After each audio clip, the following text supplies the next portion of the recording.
चलिए आज का क्लास में देखते हैं। पिछला क्लास तक आर्टिकल 32 तक हो गया था, लगभग मौलिक अधिकार जो भी इम्पोर्टेंट पार्ट था सब हो गया था।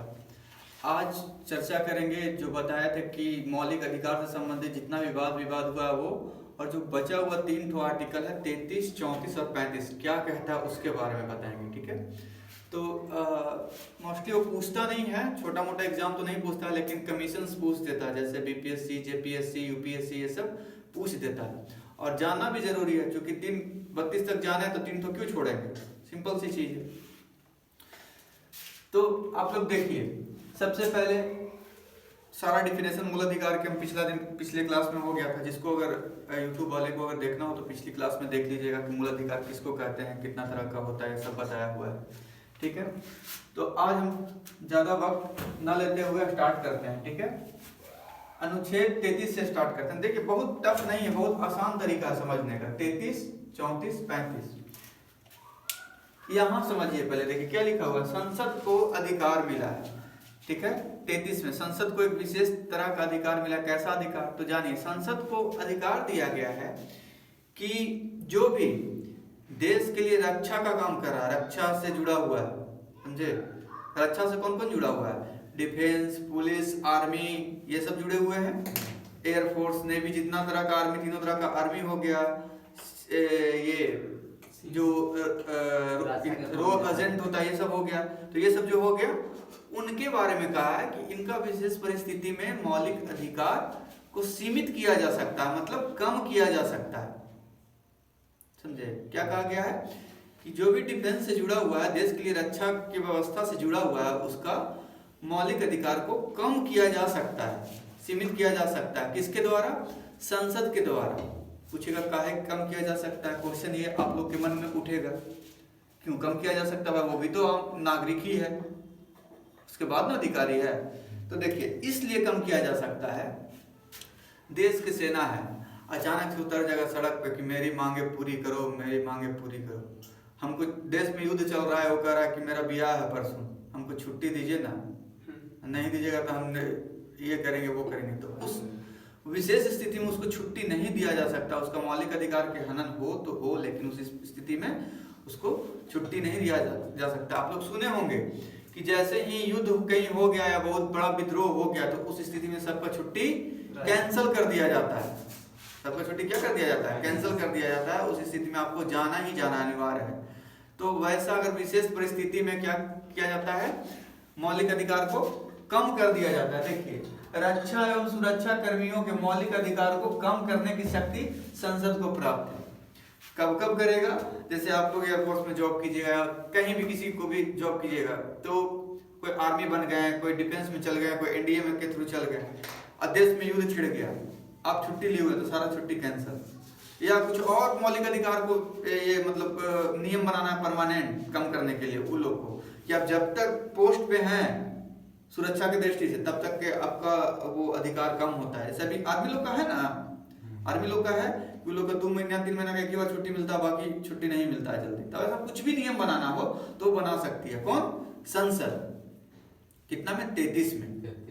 33 में हमेशा याद रखिएगा, रक्षा सुरक्षा से जुड़े कर्मियों का मौलिक अधिकार को कम किया जा सकता है। किस परिस्थिति में, विशेष परिस्थिति में, किसके द्वारा, संसद के द्वारा। अब देखते हैं 34 में सिंपल से कुछ नहीं कहता है, मार्शल लॉ। मार्शल लॉ का मतलब ही होता है, मार्शल मतलब होता है लड़ाका। क्या होता है, लड़ाका। जो हमारे देश के मार्शल जो हैं, आर्मी हो गया, ये सब जो हो गया, उसको मार्शल बोला जाता है। ठीक है, तो संविधान में एक प्रावधान किया गया है कि एक मार्शल लॉ होगा, उसका भी अपना लॉ होगा, समझे।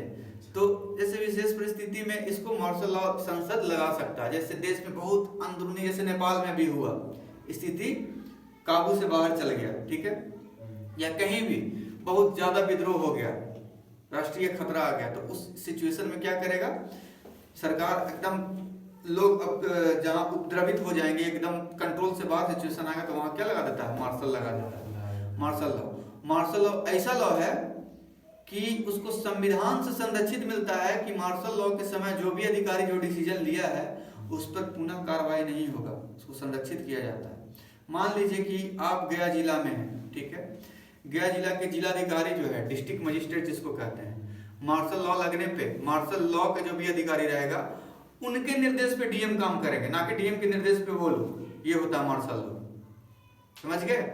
तो अगर वो डीएम को बोल देगा कि आपको कहीं भी 4 लाख 5 लोग आदमी अगर एक साथ दिखे तो उठा के सीधे बंद कर देना, जेल में कर देना, या गोली मार देना पैर में, या कुछ इस तरह का कुछ भी फरमान जारी करता है मार्शल लॉ, तो डीएम को मानना होगा और वो करेगा वैसा। अब जब डीएम कर तो आर्टिकल 32 कहता है कि हमारा मौलिक अधिकार का हनन होगा, तो भाई क्या कर सुप्रीम कोर्ट में जा सकते हैं, तो कहेगा ना कि मेरा मौलिक अधिकार का हनन हुआ है, कहा है हमको गोली मार दिया घूमने का। तो उस स्थिति में परिस्थिति में जब लगा हुआ है मार्शल लॉ तो उसमें भी मौलिक अधिकार सीमित हो जाता है। क्या हो जाता है? मौलिक अधिकार सीमित हो जाता है, अन्यथा मतलब उसको क्या बोलते हैं, स्थिर हो जाता है, तब तक पोस्टपोन कर दिया जाता है, समझे। तो उस अधिकारी पे कार्रवाई नहीं होगा डीएम पे कि आप लेके जा सकते हैं कोर्ट में प्रवर्तनीय नहीं ले जा कर सकते हैं, वो न्याय के ये नहीं होगा, उसको मार्शल लॉ के एथी से तुरंत छोड़ दिया जाएगा, समझे। तो ये हो गया मार्शल लॉ। कहीं भी जैसे कहीं भी मार्शल लगा देगा तो आप कुछ आपका बस में फिर कुछ नहीं है, डीएम के एसपी के बस में कुछ नहीं है, जो उसको बोलेगा वो करना पड़ेगा मार्शल लॉ। तो कभी कभी अभी तक तो यहाँ नहीं लगा है, लेकिन उम्मीद है कि नहीं लगे तो ही बेहतर है। तो ये हो गया मार्शल लॉ। देखिए मार्शल लॉ है लागू करने की शक्ति किसको है? संसद को। ये भी कौन कराएगा? संसद ही करा सकता है, ये ना कि राज्य में कहीं एक गांव में लड़ाई हो गया तो वहाँ मार्शल लॉ लगा देगा, वैसा नहीं होता है। वहाँ होगा तो धारा 44 लगा हुआ, आगे हम बताएंगे आप लोग को। ये मार्शल लॉ बहुत बड़ा स्थिति, जब देश की स्थिति खराब होगा तो लगाया जाएगा। तीसरा देखिए 35 में कहा गया है कि हम ऊपर से लेके नीचे तक, मतलब कि 14 से लेके 32 तक जितना भी हम पढ़े हैं मौलिक अधिकार के बारे में, उस सब के लागू कराने के लिए कोई सिस्टम होगा, कोई विधि होगा, कोई कानून होगा। तो वो सब कानून जो होगा ना, वो किसके कौन बनाएगा? केंद्र बनाएगा। कौन बनाएगा? केंद्र बनाएगा। तो देखिए यहाँ देखिए 35 में यही कहा गया कि भाग 3 को लागू कराने के लिए कानून बनाने की शक्ति केंद्र को है। भाग 3 मतलब पूरा मौलिक अधिकार, जितना भी मौलिक अधिकार कितना तरह के था? 7 तरह का। अब कितना है? 6 तरह का। तो 6 तरह का मौलिक अधिकार लागू करने की जब बारी आएगी तो उस स्थिति में क्या होगा? कौन बनाएगा नियम? केंद्र बनाएगा, ना कि राज्य। ठीक है। कुछ भी जैसे इसीलिए कहते हैं कि पुलिस विभाग किसका है, तो कभी कभी आप लोग को पूछेगा कि पुलिस विभाग किसका है, तो केंद्र सरकार का। उस पर नियम कौन बनाएगा? तो केंद्र सरकार बनाएगा। ठीक है, ये हो गया 35। 33, 34, 35 बहुत भारी था। यहाँ देखिए सिंपल सी। पहला, संसद को अधिकार है रक्षा सुरक्षा के कर्मियों को मौलिक अधिकार को सीमित कर सकता है। दूसरा में मार्शल लॉ। मार्शल लॉ मतलब ये सबसे अलग लॉ है, इसको संविधान से फिर कुछ लेना देना नहीं है। लेकिन अगर लगा दिया कोई, कहीं वैसा स्थिति नहीं है फिर भी लगा दिया, तब न्यायालय प्रवर्तनीय है, न्यायालय उसको वोट लगा देगा, सरकार को गिरा देगा, तुरंत बोलेगा फरमान जारी करके क्यों लगाए। ठीक है, तो ये भी है मार्शल लॉ है। आइए संसद के विशेषाधिकार है तीसरा में, कि जितना भी मौलिक अधिकार 6 तरह का, उसको लागू कराने के लिए तो एक सिस्टम चाहिए ना, कुछ कानून बनाना पड़ेगा ना, तो वो सब कानून बनाने के लिए हो। ये 3 तो आर्टिकल हो गया। बहुत लोग नहीं पढ़े होंगे, चाहे बहुत लोग पढ़ाते भी नहीं है, लेकिन जान लेना अच्छी बात है। अब देखिए सबसे इंपॉर्टेंट चीज, यहाँ पीसीएस में एकदम फंसा के आपको क्वेश्चन पूछ देगा पीसीएस में, समझे, खासकर बीपीएससी तो एकदम जरूर पूछता है। मूल संविधान संबंधित कुछ वाद विवाद तथा निष्कर्ष। जैसे मौलिक अधिकार आया ना, मौलिक अधिकार जैसे ही आया लागू हुआ तो वहां से डिस्प्यूट होना चालू हुआ। क्यों? क्योंकि उसमें 2 अनुच्छेद ऐसा है। एक अनुच्छेद 13 क्या कहता है? राज्य को परिभाषित करता है। राज्य मतलब सिस्टम, कानून को, कैसा कानून होगा। ठीक है, हाँ ठीक है, तो वो 13 हो गया। और न्यायिक पुनर्विलोकन उसका एक हिस्सा है, उसमें पूरा 13 का आकलन नहीं कर सकते हैं। खैर उस पर चलते हैं। उसके बाद है आर्टिकल अनुच्छेद 368, वो भी कहता है संविधान संशोधन के बारे में, और ये भी कहता है विधि बनाने के बारे में। किसमें? 13 का 2 कहता है विधि बनाने के बारे में, ये भी कहता है संविधान संशोधन करके विधि बनाने के बारे में। तो ये दोनों में जब कंफ्लिक्ट हुआ, टकराव हुआ जब समय पे, तो क्या क्या निष्कर्ष निकला समय समय पे जो देखिएगा, थोड़ा सा यहाँ पर लोड पड़ेगा इसमें, ठीक है, क्योंकि बहुत कम्युनिकेटेड चीज है, उतना भी नहीं कि आप लोग नहीं समझ सकते हैं, जितना समझदार हैं आप लोग समझ जाइएगा। तो उसमें जब कन्फ्लिक्ट हुआ तो कन्फ्लिक्ट होगा तो केस होगा, केस होगा तो कहाँ जाएगा, उच्च न्यायालय, उच्चतम न्यायालय में, सुप्रीम कोर्ट में, ठीक है, क्योंकि हाई कोर्ट विधि नहीं बनाता है या विधि का जांच नहीं करता है, विधि का जांच संसद का कौन करेगा, केंद्र की बात है तो वो सुप्रीम कोर्ट करेगा। तो सुप्रीम कोर्ट में सबसे पहला केस गया कौन, शंकरी प्रसाद बात, ठीक है। देखिए ये कुछ कुछ नाम है, बताते हैं क्या क्या बदलाव हुआ था, ये कुछ नाम है, शंकरी प्रसाद था, उसके बाद सज्जन सिंह बात था, गोलकनाथ था, फिर उसके बाद संशोधन हुआ 24वां संविधान संशोधन, फिर केशवानंद भारती बनाम केरल राज्य, उसके बाद मिनर्वा मिल्स। इसमें बदलाव क्या क्या हुआ जो समझिए। कन्फ्लिक्ट यही था कि अनुच्छेद 13 के 2 कहता है कि कोई ऐसा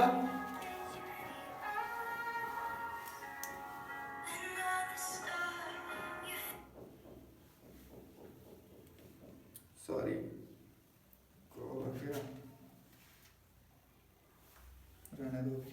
चलिए देखिए, अनुच्छेद 13 का जो दूसरा सेक्शन है वो कहता है कि जो भी मौलिक अधिकार संबंधित विधि बनाएगा उसको उस ऐसा विधि कोई नहीं बना सकता है जिससे मौलिक अधिकार को सीमित किया जाए या कम किया जाए।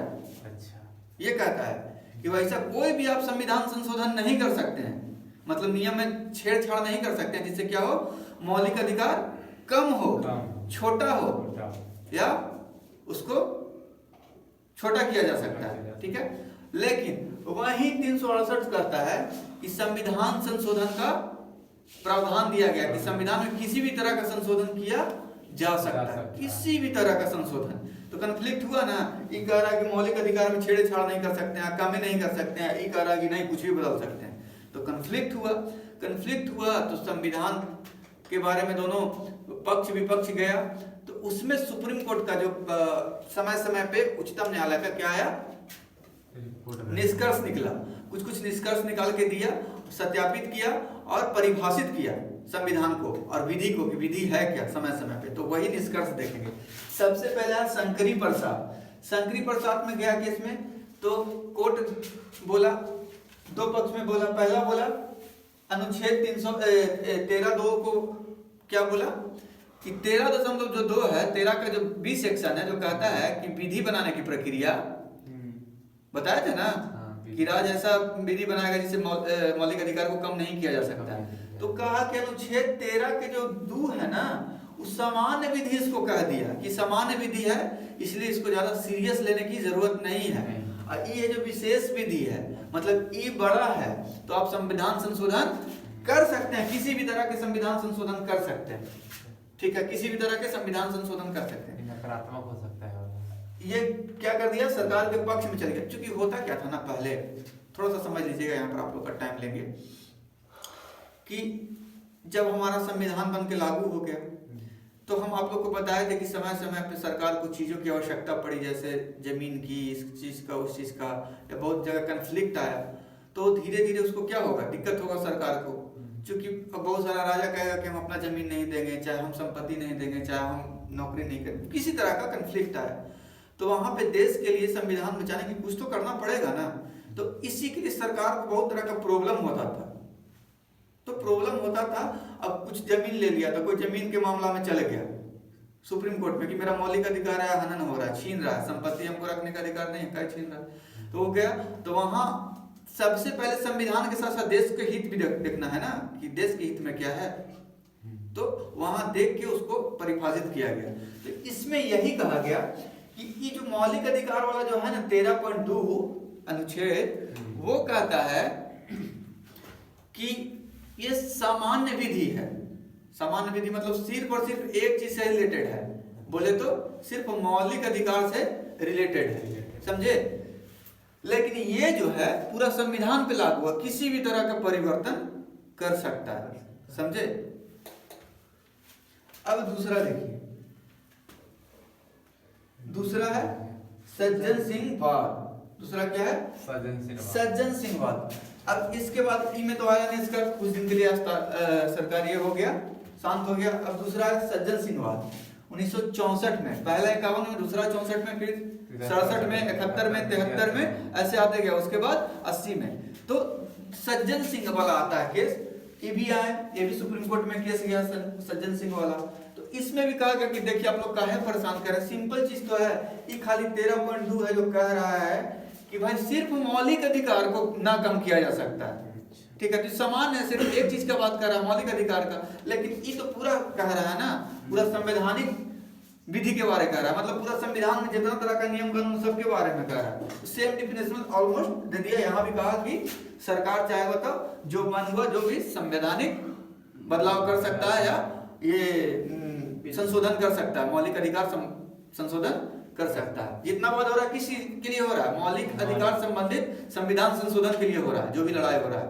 ये वो कह रहा है कम नहीं किया जा सकता है, वो कहा कि हमारा मन रहेगा तो हम करेंगे, यही लड़ाई है, समझे।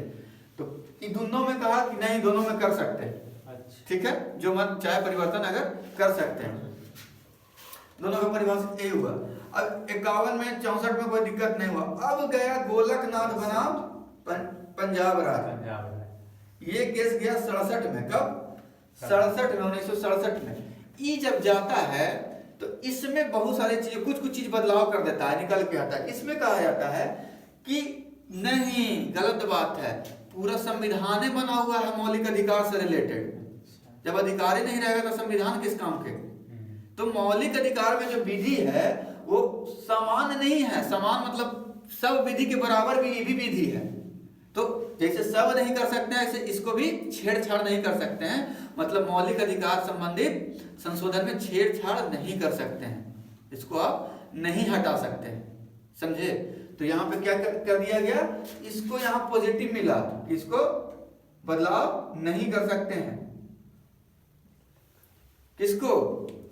13.2 को, विधि को, मौलिक अधिकार को बदलाव नहीं कर सकते हैं। और यहाँ भी कहा गया कि मूल अधिकार में संशोधन की शक्ति छीन लिया गया कि नहीं, मूल अधिकार में संशोधन नहीं हो सकता है, जो है मूल रूप से मिला हुआ वो रहेगा इसमें, ठीक है। तो यहाँ भी, यहाँ पर सरकार को सबसे पहले झटका लगा, यहाँ पे सरकार को सबसे पहले झटका लगा किसमें? गोलकनाथ में, याद रखिएगा आप लोग, गोलकनाथ में सबसे पहला झटका लगा। अब देखिए ये दोनों तो सामान्य था, इसीलिए आप लोगों को क्वेश्चन मिलेगा नहीं। सबसे पहले झटका कहाँ लगा?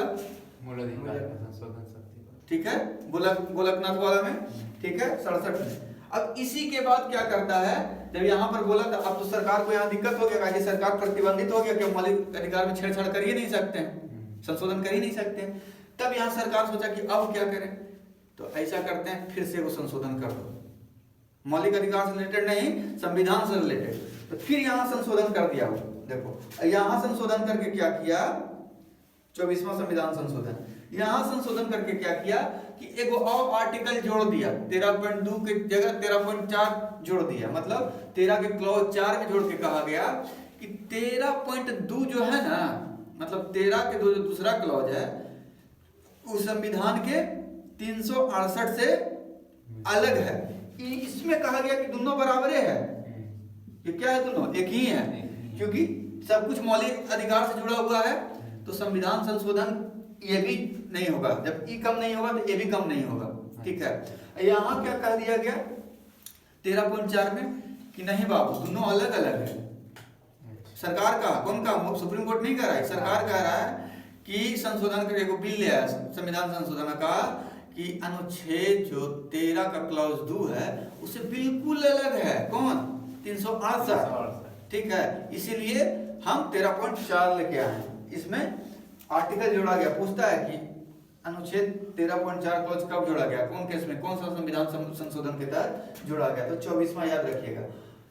और कहा गया इसमें जजमेंट आया इसका, तो इसमें कहा गया कि 368 के शीर्षक को क्या कर दिया गया, बदल दिया गया।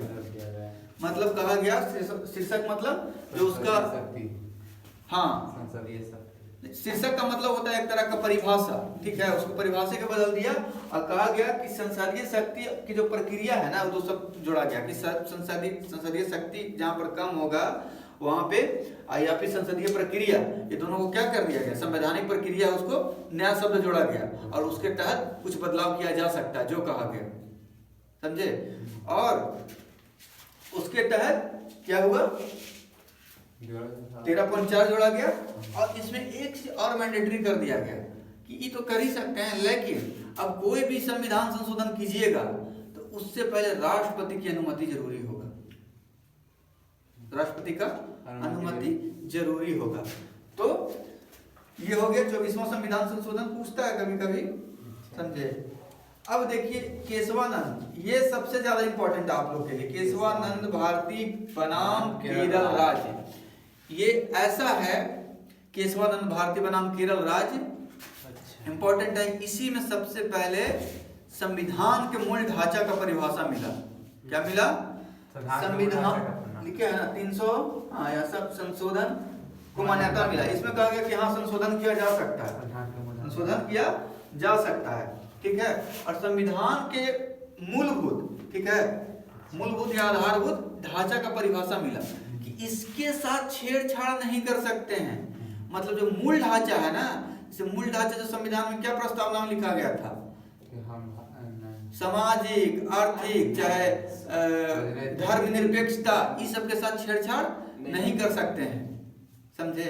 मान लो कि एक घर है, अब कोई कहा कि हमको बिल्डिंग दे दीजिए, ठीक है, चाहे सुधार करने के लिए आ रहा है, तो इसका मतलब का पिलरवे काट के सुधार कर देगा, नहीं। आपको घर में कुछ नहीं करना, आप ऊपर से कुछ करना है तो लीपा पोती कर सकते हैं, लेकिन छेनी हथौड़ी लगा के बेस में कुछ नहीं कर सकते हैं, ताकि उससे बिल्डिंगे ढह जाए। जब मूल्य ढांचा खत्म हो जाएगा तो फिर कैसा अधिकार, अच्छा यही बोला है। हाँ, तो यही सबसे पहले आधारभूत ढांचा या मूल ढांचा का सबसे पहले क्या मिला, मान्यता मिला, ठीक है। ये हो गया 24वां संविधान, केशवानंद भारती बनाम केरल राज्य, ये ठीक है, देख लीजिएगा। और इसमें दो चीज और किया गया, 368 में क्लॉज जोड़ दिया गया, कौन कौन, 368 के 4 और 368 के 5। अब कहा गया ना मूल ढांचा तो मिल गया, अब मूल ढांचा मिलने के बाद कहा गया कि इसका न्यायिक पुनर्विलोकन नहीं किया जा सकता है। कौन किया, ये संसद बिल लेके आया और कहा कि इसका न्यायिक पुनर्विलोकन नहीं किया जा सकता, मतलब फिर से न्यायिक समीक्षा नहीं किया जा सकता। अगर कोई संशोधन कर दिए तो कर दिए, हो गया तो हो गया, अब आपका अधिकार नहीं है। डिक्टेटरशिप चल रहा है यहाँ, इसको ये क्या हो गया, सुप्रीम कोर्ट के लिए चैलेंज हो गया। देखिए हमेशा लड़ाई रहा है किसके बीच, सांसद और सुप्रीम कोर्ट के बीच। कभी सुप्रीम कोर्ट अपने आप को बड़ा दिखा रहा है, कभी सांसद अपने आप को बड़ा दिखा रहा है, ठीक है। तो यहाँ पे क्या किया गया, संविधान के मूल ढांचा को परिभाषित किया गया, इसके ऐसा कोई भी संशोधन नहीं करेगा जिससे इसका मूल ढांचा को प्रभावित हो, ठीक है। और कहा गया कि इसका न्यायिक पुनर्विलोकन नहीं किया जा सकता, ठीक है। तो इसी को फिर 80 में, कब 80 में मिनर्वा मिल्स केस होता है, कहता है कि फिर तो कुछ बना देगा तो न्यायिक समीक्षा हो भी नहीं करेगा, तो फिर काम कैसे चलेगा। तो कहा गया नहीं, फिर सुप्रीम कोर्ट बोला ऐसा कुछ नहीं होगा, न्यायिक पुनर्विलोकन अभिन्न अंग अभिन्न शक्ति हमारा है, क्योंकि जब समीक्षा नहीं करेंगे तो पता कैसे चलेगा, फिर मौलिक अधिकार रहेगा कहाँ, या कुछ भी संविधान रहेगा कहाँ, आप सही कर रहे हैं कि गलत कौन देखेगा। इसीलिए इस संविधान के बिल्कुल विरुद्ध है, इसको हम अभी के अभी निरस्त करते हैं। और 80 में जो अनुच्छेद 368 के 4 और 5 जुटा था, वो दोनों को क्या कर दिया था, निरस्त कर दिया गया था, ठीक है। ये देखिए 368 और 368 के 5, ये इसको क्या कर दिया गया, निरस्त कर दिया गया, ठीक है। संशोधन की शक्ति को सीमित कर दिया गया, ठीक है। संविधान संशोधन की शक्ति रहेगा लेकिन सीमित कर दिया गया, मतलब इतना ही क्षेत्र में आप कर सकते हैं, कितना क्षेत्र में, जिससे कि मूल ढांचा को नुकसान ना हो, मौलिक अधिकार का हनन ना हो, समाज के हित में हो, समाज को और प्रोग्रेस करने के लिए आप कर रहे हो, शिक्षा के स्थिति में और अच्छा करने के लिए कर रहे हो, ये सब कहा गया, समझे। यही इतना केस था। तो जैसे आप बोले कि 13 बेंच का, केशवानंद वाला था 13 बेंच का, तो बेंच वाला जो बात आता है ना, बेंच का मतलब होता है क्योंकि वहाँ संविधान संशोधन नहीं हो रहा है, वो वहाँ किसी को न्याय नहीं मिल रहा है, वहाँ क्या हो रहा है, समीक्षा हो रहा है। कि आखिर है क्या। तो उसमें क्या रहता है, पॉइंट ऑफ व्यू। अच्छा 13 सदस्यीय जो बेंच बैठा ना, मतलब कि 13 को सबसे वरिष्ठ जज बैठेंगे उसमें पैनल में, और सब अपना अपना उसके पक्ष में देंगे कि हाँ ये है। तो जिसका बहुमत ज्यादा रहेगा वो मान्य होगा, और उसी का निष्कर्ष निकलता है, और वही विधि बन जाता है। समझे, वही विधि बन जाता है। जो विधि बनता है ना, पूछते ना कि विधि कैसे बनता है, तो वही विधि बन के फिर रखा जाता है। फिर जब कोई केस होगा, जब तक कंफ्लिक्ट नहीं होगा, तब तक उसी के बेस पे जजमेंट देगा कि हाँ इसी के बेस पे सुनवाई होगा। फिर वैसा कंफ्लिक्ट होगा, फिर सुप्रीम कोर्ट में जाएगा। फिर ये जैसे 3 तलाक वाला मुद्दा आया था, 3 तलाक वाला, तो वो मौलिक अधिकार में भी था कि धार्मिक सुरक्षा के बारे में आप लोग को बताए थे, ठीक है। लेकिन वहां पे क्या था कि वहां महिलाओं के साथ भेदभाव था, उनको जीवन जीने का अधिकार, आर्टिकल 21 क्या हो रहा था, हनन हो रहा था। तो उस समीक्षा की है, उसमें बेंच 5 जज का बेंच बैठा, 5 जज में 3-2 से क्या हो गया, बस जजमेंट दे दिया गया 3-2 से, और उसको गैर संवैधानिक घोषित कर दिया गया। बड़ा संविधान है कि सर्वोच्च न्यायालय? संविधान से बड़ा कुछ नहीं है, और संविधान का संरक्षक ही सर्वोच्च न्यायालय है, ठीक है। अगर कोई पूछता है कि संविधान बड़ा कि कोई तंत्र, तो संविधान सबसे बड़ा, क्योंकि संविधान से ही चीफ जस्टिस है, संविधान से ही संसद है, संविधान से ही हम है, संविधान से ही पूरा सिस्टम है। अगर संविधान ना हो तो कुछ भी नहीं। खुद सोच के देखिए ना, अगर संविधान नहीं रहता चीफ जस्टिस का क्या जरूरत था? हाँ, संविधान नहीं मतलब राजतंत्र, फिर राजा का शासन चलेगा। तो संविधान सबसे सर्वोपरि सर्वश्रेष्ठ है, ठीक है। आप लोग के मन में ख्याल आ रहा होगा 135 के का जो है निरस्त कर दिया गया, इसको खत्म कर दिया गया, ठीक है। तो उसको ज्यादा टेंशन लेने की जरूरत नहीं है। 35 के ए में यही कहा जाता था कि जम्मू कश्मीर के लोगों को एक विशेष प्रकार का अधिकार मिला था। कहा गया था कि जम्मू कश्मीर के लोग कहीं भी जाके रह सकते हैं, लेकिन जम्मू कश्मीर में सब जगह के लोग आके नहीं रह सकते हैं। इसका कारण था, इसका बताएंगे कभी और, चूंकि वीडियो लंबा हो जाएगा, समझे। हरि सिंह से जुड़ा हुआ है। तो आज के लिए इतना ही।